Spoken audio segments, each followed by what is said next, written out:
Hi friends, it's Jess with our Bipolar. Welcome back. If you're new here, just a little bit about me. I have bipolar 1 and I was diagnosed 25 years ago when I was a sophomore in college. And today we're going back to around that time. I can't believe I've never told this story before. I'm going to be talking about just about a year and a half after my diagnosis when I went on a month-long trip to Italy during college, which was a horrible, terrible, horrible idea. So before we jump in, I'm gonna ask you to please subscribe and also like this video if you like it, and comment. I love all the comments and I try to reply to all of them. I am nervous today, and I haven't been nervous like this since I told my diagnosis story, and I'll link that, down in the description box. First, let me give you a tiny bit of background. I was diagnosed with bipolar 1 in 1999, and I was going to Pitt at the time, the University of Pittsburgh, and I had to leave school. So I ended up taking the rest of that semester off, and I moved back in with my parents. I couldn't live on my own. In the spring, well, not in the spring, but in January of that year, I went back to college, but I started attending a college that was much closer to home. It's called Washington and Jefferson College. So that way I could live at home and go to school because I was desperate to get back in school and feel like my life was back on track. And this Italy trip takes place a couple years later. So at W&J, they had something called Intersession, which took place in between the fall and spring semesters. So for the month of January, you could either stay on campus and take one class intensively for a month, or you could go on these intersession trips to places all over the world, and there would be someone on the faculty who hosts the trip and takes you there, and it's like an immersive study of something. So for me, this was going to be an art trip, and since it was Italy, that made a lot of sense. I was still having a ton of cycling between mania and depression. I was not doing great on meds at this point. I had been on meds, I guess, about a year and a half. I really don't know why I thought, or my parents thought, that I could go on a month-long trip with people I didn't know in a foreign country. Actually, right before the trip happened, I tried to get out of it because I was having a whole lot of mania. I mean, at this point in my life, I was still having full-blown mania. Right at that point, I wasn't having any psychosis, but I was still having full-on mania. So things were not great. So I did try to get out of the trip, but at that point, our money could not be refunded. So just went on the trip. It's wild. So I'll just sort of take you through what happened. And like I say in the title, the agony and the ecstasy, that's exactly how it was. There were times that it was the most beautiful thing I had ever seen, being in Italy, being at all these landmarks and museums and places I had read about in books. It was wonderful. And the mania I was experiencing really exacerbated those feelings. So I was feeling extremely heightened, just amazed by the beauty of everything, which, was exacerbating my mania. And it was also agony, and I'll get into why. First things first, I go to the airport. I'm going on this trip. I don't have a single friend, not even a single person that I know going on this trip. And the faculty member who was running the trip, I had never taken a class with him before. I didn't know him at all either. We're not setting ourselves up for success here, as you can see. So we get on the plane. It's one of those overnight flights to Europe, as a red eye, and I do not sleep a wink on the flight. Now, you might have guessed that because I was in mania. I ended up sitting next to this man who, for probably the first half of the flight, we didn't really speak much. He was very polite. And as the flight went on, he ended up telling me, and I do believe this is true, but it was wild to hear, especially at that time. He was an Afghan prince, and he had been in America, and he was doing like a little press tour because this was not long after 9/11. So he had been on CNN, and I had actually seen him. I mean, I'm 99% sure I had seen him on CNN before going on this trip. You know, they were allies with the US, and he was extremely interesting. He was telling me all these stories about his childhood and growing up in the royal family. And I just was like, this is mind-blowing. And this is kind of mind-blowing to happen to anyone, but in the midst of Mania, this was not a good situation, because I mean, I am just like, my mind is racing. I can't believe, like, how did I end up sitting next to this person? Once we get to Italy, I really start having some interaction with the other students and with the teacher. There was also at least one chaperone who was an adult chaperone, but not someone on the faculty of the college, just someone sort of along for the ride and getting to go at a discount, while also sort of keeping an eye on us because we were only in college. We ended up going all over Italy.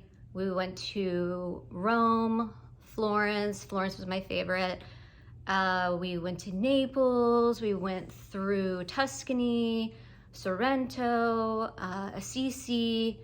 I mean, lots of other places I'm not thinking of.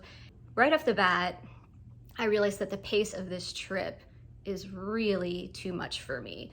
So we're taking this big bus all over the place, and a lot of times it seemed like some of my classmates were sleeping a lot on the bus as we were traveling from place to place. I wasn't doing any of that, of course. I mean, I was barely sleeping at night, so I wasn't getting any rest. It just was like, it was a grind. I mean, we were constantly going from place to place, and I was meeting people, and I actually met a few people who I really enjoyed, and eventually, as the trip went on, I confided in that I had bipolar, and this was really a whole lot for me, and I was struggling. So things sort of go on, and the mania is just increasing.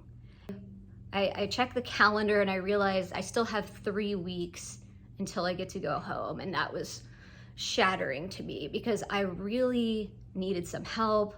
I needed some other form of medication. So at this point, I was taking Depakote and Zoloft. Depakote is a mood stabilizer, and Zoloft is an antidepressant. Now, usually if you have bipolar 1 like I do, you're not supposed to take antidepressants. And this was sort of a carryover from when I was diagnosed initially with depression, and I was taking that drug. I should not have been on it. That's all there is to it. I should not have been on it. And the Depakote never helped me. I ended up being on it for 8 years. It truly was not good for me. I felt like a zombie. I had so much trouble waking up in the morning on that drug. I would sleep through alarms. It was pretty awful. No one took me off of it. They were just adding other things until, yeah, I finally got on lithium. But anyway, just to sort of set the stage, that's what I was taking. I needed something much stronger to bring me down from mania. So what ended up happening was I called my psychiatrist. I mean, to her benefit, she knew nothing about this trip. I'm sure she would have told me not to go on the trip. I don't know why I didn't inform her, or my parents didn't. I really was not in the right state of mind to even think about, oh, I should tell my psychiatrist I'm going overseas for a month. So I called her, and she was, she was very concerned. I wasn't, as far as I knew, and as far as she told me, able to get any other prescriptions at that time. She didn't tell me to seek medical care, go to the hospital. So I was on my own, and I have these brand new friends who were trying to help me. Of course, they can't help me. So it goes on, and I sort of ended up having this roommate who I really didn't know, of course, but she she was kind of going through her own things. At one point in the trip, she dyed her hair in the bathroom of the hotel, which, hey, cool. If you want to dye your hair, that's fine. But it was just sort of overwhelming to me at the time that she was going through something. I was going through something. She was talking a whole lot. There was just like a lot of stimuli. And then she was, you know, dyeing her hair. So that was just one part of the trip. Another part of the trip was, so before this, I had a boyfriend. I feel really bad about it now, but I probably wasn't in the relationship for the right reasons. I think I felt very secure with him, and he was like a safe place for me, and he knew me long before I was diagnosed with bipolar. And so on the trip, I met someone else, someone new. I felt like there's a chance I'm going to cheat on my boyfriend. So I told him that, which I think was pretty traumatizing. He was pretty worried about that, but actually nothing ended up happening. We kind of broke up on the trip, but then when we got back, I really needed stability at that time in my life, in a relationship, and I got back together with him. But so there was, you know, kind of a lot of stuff going on.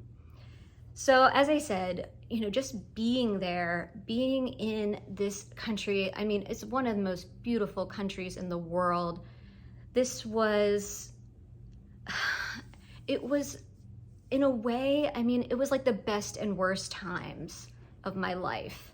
I mean, seeing all these places and cathedrals, and we went to all the museums and we saw, you know, sculptures from Michelangelo. We also went to the Vatican. I mean, we saw the Sistine Chapel. It was amazing, but my mind was literally exploding. Well, my mind was exploding with all of this. I was having a really rough time. It was hard for me to get up each day and go another day, another long day every day. And sometimes we would be on the bus a lot, and then here and there we would have like time in a city, like in Florence or Rome, where we would spend like 2 or 3 days. So that was sort of a little bit of a break, but not really. There was a day or two when I finally said, I can't do this. So I told the professor that I was sick and stayed in my room. But at this point, you know, he really wasn't a big fan of me, because I was doing things like, at this point, you know, because I had mania, for some reason, I was obsessed with ballet. Now, I hadn't done ballet since maybe I was 10, but I was, you know, we're in these museums, and I would be doing like all these ballet moves and sort of like twirling around. I mean, I was not in a healthy place.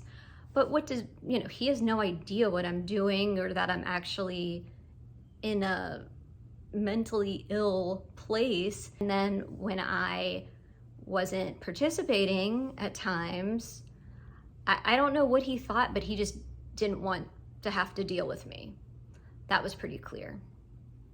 And he was, you know, we heard from people on the trip that this professor, you know, he went on these trips because he got to go to Italy and, you know, all these places in the world and see amazing art. And he was not interested in the students. I mean, he was not a fan of kids or young adults. And this, you know, he was going there for the place and not to have this be an educational experience for us. So what sort of topped off the trip was near the end of it. At one point we were in a restaurant. We ate mostly in restaurants. There was an incident. So I believe what happened is the owner of the restaurant was talking to our group. It was a large group, probably 30 people. I guess my professor was talking to him about the price of the wine. I think it was the price of the wine. It was the price of something. And he insulted the restaurant owner saying that the price was too high, or it was something to that effect. And I started hyperventilating. I mean, this was in front of the entire restaurant, in front of all of us and the rest of the patrons. I started hyperventilating. It was the first time I had a panic attack. My new friends like quickly escorted me out of the restaurant so I could try to calm down. So now I'm having a panic attack. It was just, I just needed to be home, and I should not have been there. So anyway, finally the trip comes to an end. We're flying home. I'm not sure why this happened, but I started, towards the very end of the flight, I started getting really nauseous. I'm not in the right frame of mind. I think the flight attendants had already told us that we couldn't get out of our seats anymore because we were on the descent or we were about to land. And I started, you know, as we start to land or go down, start getting extremely nauseous, like this is happening. So not thinking, I stand up to like run to the bathroom, and the flight attendant just starts screaming at me. And he was saying things like, I don't know what you do in your country, but I cannot allow this, how dare you? Like, it was scary, but also I was in the wrong. I mean, I should not have been standing up and out of my seat, but you know, I was like right about to throw up. So someone hands me, you know, the barf bag, and I throw up, and I'm just like, oh my God, like it was like one of those things where it's an experience of a lifetime, but you know, saying that, it doesn't necessarily mean it was good. It was good at times, but it was also just unbearable. I feel awful for those kids I was with, and you know, the people who were trying to help me and take care of me, and they were just wonderful to me. And you know, I wasn't even really able to remain friends with most of them because it was so embarrassing. It was just an awful experience, and it should have been avoided. So if you aren't stable yet, like you aren't to the point where you have stability under your belt and you're cycling between mania and depression a whole lot, don't study abroad. I mean, this was a smaller version of study abroad, but there is no reason to do that and to take yourself out of your comfort zone. And right now, if you're feeling this way, I mean, you need stability. You don't need to be traveling. That's what I think, especially based on this experience. All right, well, I think that's it. I'm so glad I got to do this video and kind of like purge how I was feeling so nervous about this, just sort of like how I had to purge on that flight. But yeah, it was a tough one, but you can only learn from these kind of experiences. So thank you for watching this video, and I'll see you in the next one. Bye.